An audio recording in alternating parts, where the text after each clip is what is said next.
नमस्कार विद्यार्थियों, आपका फिर से बहुत बहुत स्वागत है हमारे एक और नए शानदार वीडियो में। इस वीडियो में हम 8th ग्रेड अभ्यास पुस्तिका कक्षा 7 विषय विज्ञान के पाठ 4 ऊष्मा का संपूर्ण हल आसान भाषा में समझने वाले हैं। तो विद्यार्थियों, आप इस वीडियो के लिए लाइक ज़रूर से कर दीजिएगा। साथ ही चैनल पर नए हो तो चैनल को सब्सक्राइब करके बेल नोटिफिकेशन ऑन कर लीजिएगा, ताकि हम जैसे ही कोई नया वीडियो अपलोड करेंगे आपको उसका तुरंत नोटिफिकेशन मिल जाएगा। चलिए आज के इस कमाल के वीडियो को हम बिना किसी देरी के शुरू कर लेते हैं। तो सबसे पहला हम यहाँ पर अति लघु उत्तरीय प्रश्न को उत्तर देख लेते हैं। प्रश्न 1 आपको दिया है, जो सूर्य होता है, जो हमारे सूरज है ना, सूरज होते हैं, उसके द्वारा पृथ्वी तक ऊष्मा जो होती है, यानी कि आप जो धूप होती है, वह कौन सी प्रक्रिया द्वारा पहुंचती है। तो इसका उत्तर है सूर्य से पृथ्वी तक ऊष्मा जो है विकिरण, यानी कि जो कई सारी जो आपने किरणें देखे होंगे उनके द्वारा पहुंचती है।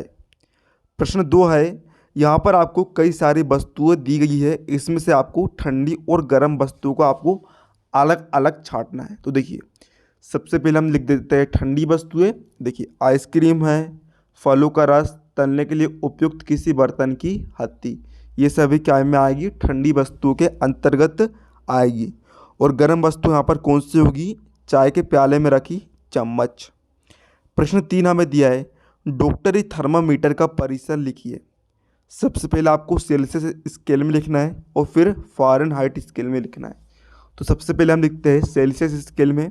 सेल्सियस स्केल में डॉक्टरी थर्मामीटर का परिसर 35 से 42 डिग्री सेंटीग्रेड होता है, और फ़ारेनहाइट स्केल में डॉक्टरी थर्मामीटर का परिसर 94 से 108 डिग्री फ़ारेनहाइट होता है। प्रश्न 4 विद्यार्थियों में दिया है कि इन्हीं दो ऊष्मा चालक व ऊष्मा रोधी पदार्थों के नाम लिखिए।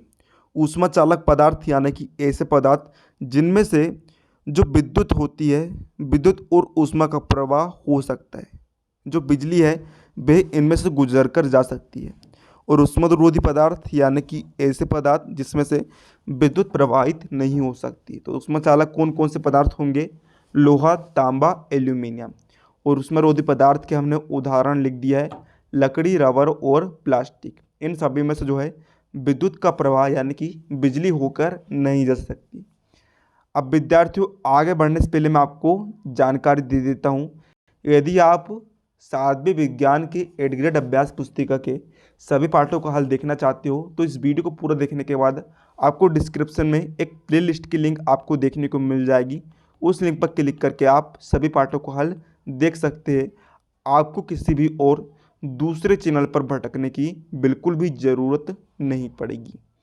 तो बच्चों, यहाँ पर बढ़ते हैं हम लघु उत्तरीय प्रश्न को उत्तर की तरफ। प्रश्न 5 हमें दिया है, गर्मियों में सफ़ेद रंग या हल्के रंग के व सर्दियों में गहरे रंग के वस्त्र पहनना हमें सुखद क्यों लगता है ना।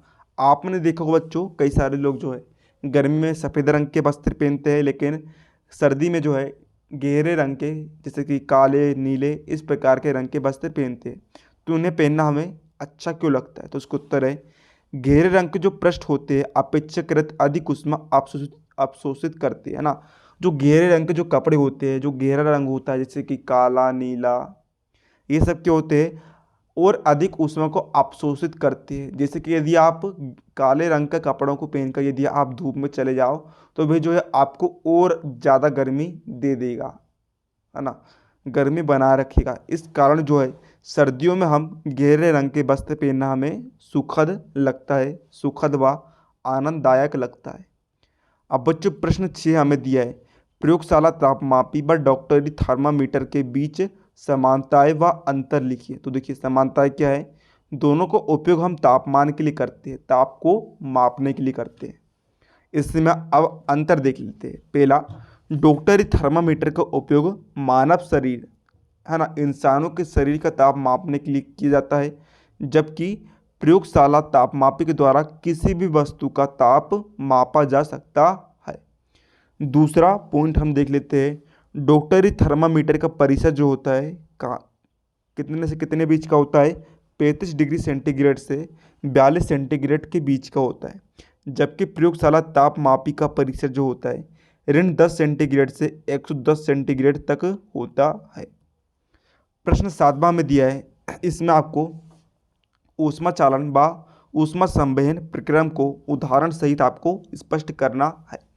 तो समझते हम ऊष्मा चालन वह प्रक्रम जिसमें ऊष्मा किसी वस्तु के गर्म सिरे से ठंडे सिरे की ओर स्थानांतरित होती है कि कहलाता है, चालन कहलाता है ना।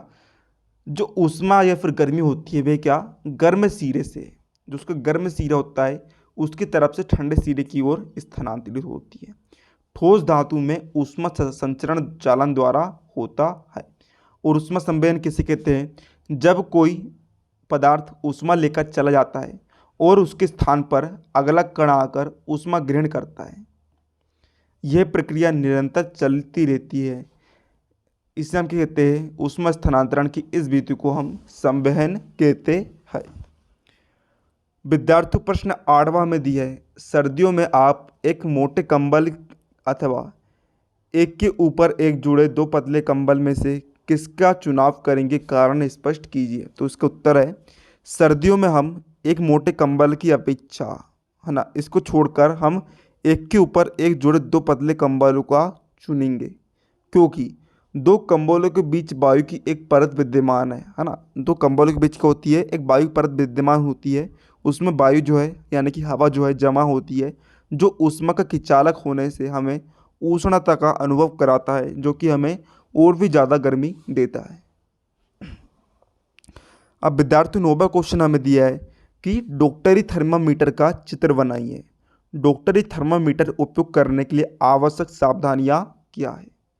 तो बच्चों देखिए, इस प्रकार जो है आप डॉक्टरी थर्मामीटर का चित्र बना देंगे। इसके बाद देखिए यहाँ पर हम इसके बारे में सावधानियां लिख देते हैं। पहला, डॉक्टरी थर्मामीटर का उपयोग करने से पहले हमें अच्छी तरह से इसको धो लेना चाहिए। दूसरा, ताप मापने से पहले उसे अपने में पकड़कर कुछ झटके देना चाहिए ताकि पारे का तल जो है नीचे आ जाए। अब बच्चों यहाँ पर लास्ट क्वेश्चन है, जल समीर। जल समीर को हम समुद्र समीर भी कह सकते हैं। जल समीर तथा थल समीर का चित्र बनाकर आपको व्याख्या कर रही है। तो इस प्रकार जो है आप जल समीर और थल समीर के चित्र बना देंगे। जल समीर को ही हम समुद्र समीर भी कहते हैं। तो देखिए, सबसे पहले हम समझते हैं समुद्र समीर या फिर जल समीर। दिन के समय स्थल यानी कि जो भूमि होती है जल की अपेक्षा शीघ्र गर्म होता, स्थल के ऊपर की वायु गर्म होकर ऊपर उठती है। इसका स्थान लेने के लिए समुद्र की ओर से ठंडी वायु स्थल की ओर बहती है। समुद्र की ओर से आने वाली वायु को समुद्र या फिर जल समीर कहते हैं। अब समझते हैं हम थल समीर। समुद्र का जल स्थल की अपेक्षा धीमी गति से ठंडा होता है, इसलिए स्थल की ओर से ठंडी वायु समुद्र की ओर बहती है, ये थल समीर कहलाता है। तो इस प्रकार हमने आज की इस वीडियो में देख लिया है संपूर्ण। मिलते हैं अगले वीडियो में।